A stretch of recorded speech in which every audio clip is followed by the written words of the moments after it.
Donc je suis actuellement avec l'auteur Philippe Claudel et il vient nous présenter son dernier livre. Alors est-ce que vous pourriez nous résumer un peu votre dernier livre justement ? Résumer un livre en 1 minute, c'est assez difficile. Disons qu'il s'appelle L'Art du pays Toraja, il est publié chez Stock. Et c'est un livre qui essaye de se poser une question simple. Qu'est-ce qui nous fait être vivants ? Nous autres, les vivants, on est constitués de quoi ? Qu'est-ce qui fait qu'aujourd'hui, je suis face à vous comme ça, j'ai 54 ans ? Qu'est-ce qui fait qu'on est là tous les deux ? Qu'est-ce qui m'a amené ici ? Est-ce qu'il y a des rencontres ? Est-ce qu'il y a des amours ? Est-ce qu'il y a des découvertes de livres, de films ? Est-ce qu'il y a des pertes aussi ? Qu'est-ce qui nous façonne ?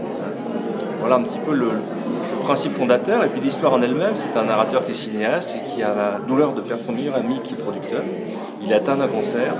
Et cette découverte justement de la maladie de l'autre, de sa progressive disparition, de ce travail du temps sur notre corps est au centre de ses préoccupations.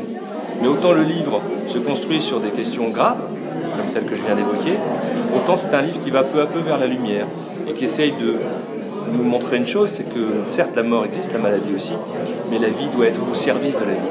Et nous autres les vivants, ce que nous devons à ceux qui ne sont plus là, c'est justement une perpétuelle et constante célébration de la vie.